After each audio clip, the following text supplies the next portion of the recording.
My name is Brittany Watkins. I'm 31 years old, and for the last 4 years, I thought I'd built something real with the man I loved. His name was Jason 29 Handsome, in that charming boy-next-door way with big dreams that always seemed just out of reach. When we met, Jason was fresh out of his master's in marketing. He had an MBA ambition and $78,000 in student loans that weighed on him like an anchor. He joked about it a lot in those early months, half laughter, half despair. I worked in IT consulting, nothing flashy, but I was steady, careful, and comfortable. I had a habit of thinking 5 steps ahead, and I thought, maybe I could be the person who gave him some peace of mind. 6 months into our relationship, I quietly made a choice I never told him about. Through a friend who worked at his loan servicer, I learned about an anonymous payment program meant for companies helping employees without tax complications. Every month since I had been funneling $850 of my own money toward Jason's principal. His statements listed it as anonymous contribution. Jason assumed it was some government program he'd lucked into. He never asked questions. I never corrected him. I told myself it was love, that love meant sacrifice, that love meant taking on someone else's burdens without needing recognition. Maybe I also feared that if he knew, he'd see me as patronizing. So I stayed silent month after month as I watched his debt shrink while his confidence grew. Fast forward to 2 weeks ago.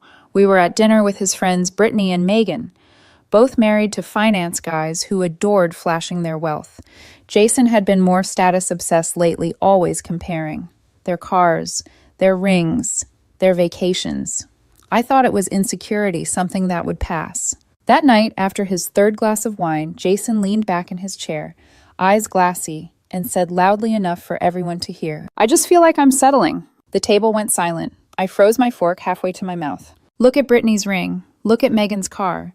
Meanwhile, I'm dating someone who drives a Honda and thinks Olive Garden is fancy. The air turned thick. Megan shifted uncomfortably. Brittany's eyes darted toward me in apology. Jason kept going. "No offense, Brittany, but I'm a catch. MBA. Working at one of the top firms, now making moves. I deserve someone who can match me. Someone with ambition. Someone who can keep up with me." My throat closed. My ears buzzed. I stared at him, willing him to realize what he was saying. He didn't. "I deserve a real woman," he finished, slamming his glass down. I don't know what hurt more, the arrogance, the cruelty of humiliating me in front of his friends, or the bitter irony that I had quietly paid more than $52,000 of his debt while he looked down on me. I set down my fork, my hands steady, though my heart was breaking, and I smiled. "You're right, Jason." He blinked, drunk and confused. "What? You do deserve someone on your level." My voice didn't shake. It was calm, almost kind. "Let's end this clean." The table went silent again, heavier this time. Brittany whispered my name. Jason laughed nervously, trying to recover. "I didn't mean right now." "No," I interrupted softly. "You were clear. You want someone better, and I won't stand in your way." I placed enough cash on the table to cover my meal, stood up, and walked out. Behind me, I heard his friends calling after me, but I didn't look back. For the first time in years, I felt the sting of betrayal burn hotter than my fear of being alone. Jason wanted a real woman. He was about to learn exactly what that meant. The night after that dinner, I sat in my apartment surrounded by silence. My phone lit up again and again with Jason's name calls, voicemails, texts. "Brittany." I was drunk. I didn't mean it. "You're seriously throwing away 4 years. I was venting, you know me." I didn't answer. I stared at the screen until it went dark, then set it face down. Instead, I made 2 calls of my own. The first was to my friend at the loan servicer. "Hey, I need to stop those anonymous payments," I told her, my voice calm, detached. She hesitated. "Brittany, are you sure you've been paying $850 every month for 4 years?" "That's $52,000, I finished for her." My stomach twisted at the number, but I didn't waver. "Yes, cancel them." When I hung up, the reality hit me. Jason's next payment would jump back to the original terms, over $1,500 a month with all the accumulated interest. The cushion I'd given him was gone. The second call was to my landlord. The lease had always been in my name. Jason's credit was too poor when we moved in. I gave 30 days notice. By morning I was on a roll. Petty maybe, but liberating. Jason had been piggybacking off my life for years. My Netflix, HBO, Disney Plus, Amazon Prime, Costco. Membership, roadside service, even my family phone plan. He'd once asked me to put his gym membership on my card, just until he updated his payment method. That was 2 years ago. One by one, I cut the cords. Accounts canceled. Payments revoked. His phone line transferred off my plan, leaving him 24 hours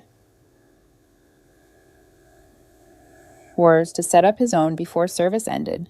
By lunch, the panic began. An email popped up from his work account. WTF. My phone's not working. Netflix is down, Jim called. About failed payment. Brittany, what's going on? I didn't respond. That evening, another string of messages. Are you serious right now? This isn't funny. Please just call me. I poured myself a glass of wine, curled up on the couch, and let the weight slide off me. For years, I had been carrying him, cushioning him, softening the blows of adulthood. And how did he repay me? By declaring in front of his friends that I wasn't enough. Well, now he would finally feel the sharp edges of reality edges I had dulled for him, without thanks or even acknowledgement. The next week was a symphony of unraveling. Jason called 16 times in one night before I blocked his number. His text grew desperate, veering from apologies to accusations. You're financially abusing me. How could you be so cruel? I laughed bitterly. Cruel, no. Cruel had been sitting across from me at dinner, telling me I was beneath him, while my secret sacrifices kept his head above water. He wanted independent success, someone on his level. Fine. Let him experience what life on his level really cost. And I was finally free. It didn't take long for Jason to escalate. 3 days after I cut him off, my Ring doorbell lit up. On the screen, Jason flanked by his mother Darlene and his sister Amy. Darlene was pounding on the door with the urgency of a cop serving a warrant. Brittany, open up. We need to talk. I stayed on the couch, remote in hand, and pressed the intercom button. No thanks. Jason stepped closer, his face pale and frantic. Please, Brittany, just let me explain. Something's wrong with my loans. My payment jumped to $1,600 a month. I can't afford that. I tilted my head, voice dripping with irony. Sounds like something a real woman could help with. You should find one. His eyes widened. Stop it, this isn't funny. Behind him, Amy crossed her arms. You're being childish. He was drunk. He didn't mean what he said. I let the words hang, then I answered quietly, firmly. Drunk words are sober thoughts. Jason's voice cracked, mascara streaks already cutting down his cheeks. Please, Brittany, can we talk? You don't understand. I'll get evicted. I don't have anywhere to go. You have 27 days, I reminded him. Plenty of time. That's when Darlene erupted. You can't just throw him out. He's been paying rent. I laughed bitter and sharp. Rent. He gave me $400 a month toward a $2,200 apartment. I covered the rest because I felt bad about his loans. You want to call that rent, fine, but the lease is in my name. He's a guest. Nothing more. The look on Darlene's face curdled into fury. You ungrateful little, after everything he's given you. Everything he had given me, I almost choked. My lips parted, but I stopped myself. Explaining would mean revealing the secret, the $52,000 I'd funneled away for him.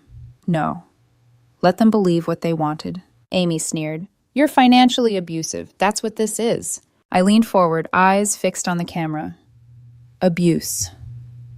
He told me I wasn't enough, that he deserved better. I'm just giving him what he asked for. For a moment, silence. Just their ragged breathing and Jason's soft, choked sobs. Finally, Darlene pulled her son's arm. Come on, we're leaving. She's not worth it. They turned, walking down the hall. But just before the feed cut, another figure stepped into view, Robert, Jason's father. He'd been waiting by the elevator the whole time, quiet as a shadow. He didn't yell, didn't accuse. He just looked straight into the camera, eyes tired, and mouthed, "Thank you." Then he followed them out. I set the remote down, heart hammering. For the first time in days, a strange, bittersweet calm washed over me. At least someone in his family understood. But the worst was still to come. Jason wasn't done, not by a long shot. Jason didn't slink away quietly. Of course he didn't. The very next afternoon, my phone buzzed, not with his texts, but with a barrage of screenshots from mutual friends. Jason had gone nuclear on social media. When a woman shows her true colors after 4 years, cuts off your phone, your gym, even your Netflix, financial abuse is real, fellas. Watch who you trust. This is what happens when you date down. They get vindictive when you try to level up. The comments were instant and loud. Wow, she sounds controlling. You deserve better, Jason. Red flag city. I didn't respond. I didn't need to. Truth has a way of finding the light. And it did sooner than even I expected. 3 days later, I got a call from Tom, an old client of mine who owned a rival marketing firm. Brittany. He chuckled through the phone. You'll want to hear this. Guess who just interviewed here? I didn't even have to guess. Tom sent me the recording.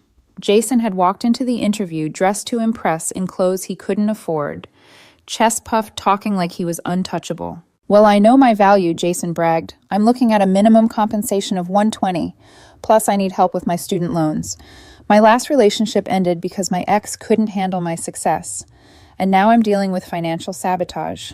It's complicated, but that's what happens when you outgrow someone beneath you. I pressed my hand over my mouth, stifling a laugh. The arrogance, the delusion, it was staggering. Tom's laughter on the recording nearly drowned him out. So let me get this straight, Tom teased. You had someone covering your loans for years, then you call them pathetic. Jason blinked, stammering, I don't want to talk about the past. I'm focused on the future. The interview tanked right there. Tom didn't hire him, and word spread. Fast. The marketing world in our city wasn't huge, burn one bridge, and the smoke carried everywhere. Meanwhile, Jason's friends who had cheered on his social media rants started to go quiet. One by one, they learned the truth. Some through whispers, others through receipts, literally. Screenshots of his loan statements with anonymous payments circled in red. The math spoke louder than any accusation. The narrative shifted. Wait, she was helping you all this time, bro. You played yourself. Any woman who pays off $52K of your debt is the real one. For the first time, Jason's carefully spun image of the ambitious catch cracked, and he hated it. But the consequences weren't finished with him yet. Because while his reputation smoldered, his living situation was about to go up in flames. The countdown on the lease notice ticked like a clock in the back of Jason's mind. 27 days became 20, then 15. Each time I checked the Ring camera, I half expected to see him with boxes. Instead, I got more pleas. Emails, blocked number calls, even handwritten notes slipped under my door. Please, Brittany, just one more month. I'll get caught up. You don't understand. No one will rent to me without you. I can change. I'll be better, I swear. But every time I read his words, all I could hear was his voice at that dinner table slurring, I deserve a real woman. With 5 days left on the notice, Jason finally showed up with reinforcements. He stood at my door again, but this time he wasn't alone. His mother, Darlene, clutched a tissue in her fist, tears streaming, while his father, Robert, trailed behind, silent and heavy-eyed. Please, Darlene begged through the door. He's my baby. Just let him stay a little longer, 1 more month. He'll figure it out. I pressed the intercom, voice steady. Your baby told me I wasn't a real woman. Real women don't house ungrateful exes. Her tears hardened into venom. You're cruel. Heartless. After everything Jason gave you, this is how you repay him. I almost laughed. Everything he gave me. Robert finally spoke, his voice low. Enough, Darlene. He turned toward the camera. She doesn't owe him anything. He did this to himself. Jason flinched, his face crumpling. For once, he didn't have a retort. They left, dragging his suitcase back down the hall, but Robert lingered.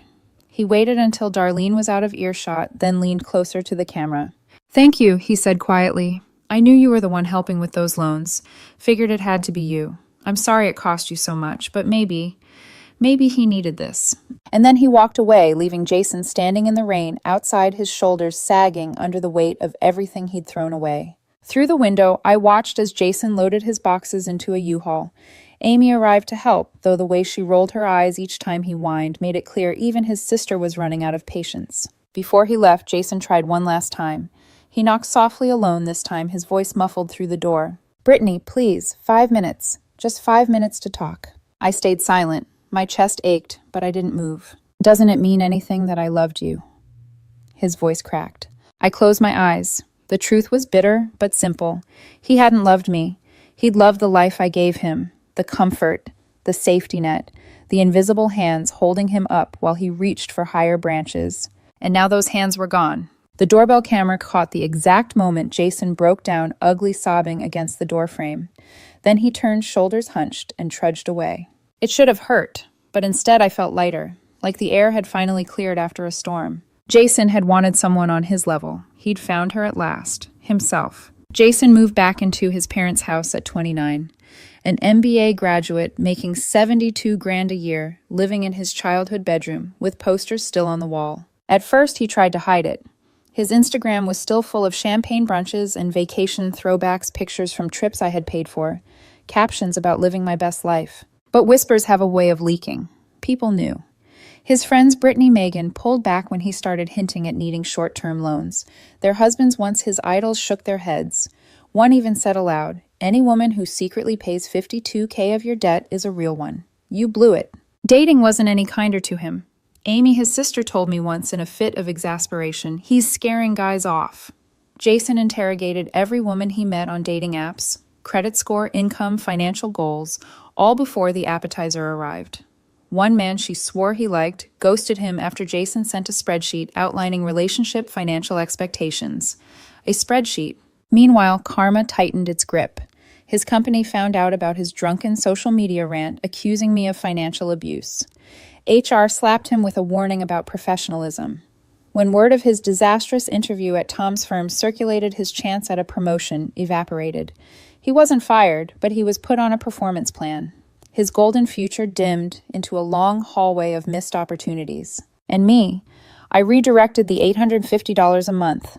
I used to sink into his loans, back into myself. Investments, weekend trips, small luxuries I had denied myself for years. That's when I met Gregory. He wasn't flashy, a paramedic with an old pickup that rattled more than it roared. His wealth wasn't measured in status symbols, but in patience, in kindness, in the way he laughed like he meant it. On our second date, when the check came, he insisted on splitting it. Relationships should be partnerships, he said simply. I nearly cried right there, because for years partnership had been a word I lived but never received. Months passed. Jason faded from my daily thoughts. Until one night, a new email slipped into my inbox from an address I didn't recognize. It was him, Brittany. "I know you'll probably never read this, but I need to say it. I was wrong. Not just about what I said that night, but about everything. I measured your worth in dollars, while you measured mine in love. I see that now. You weren't just paying my loans, you were investing in me, in us. And I threw it away. I'm not asking for forgiveness. I just need you to know I finally understand. You were the real woman all along. I was too blind to see it. I'm sorry." I read it once, then again. My chest tightened, but not from longing, from release. I didn't reply. There was nothing left to say. Jason had wanted someone on his level. He ended up with debt, a tarnished reputation, and a $1, $587 monthly reminder of what he'd lost. I wanted someone who valued me, not my bank account, not my sacrifices, but me. And I found him. The funny thing, that old Honda Jason mocked me for, it's still running smooth at 127,000 miles. Reliable, steady.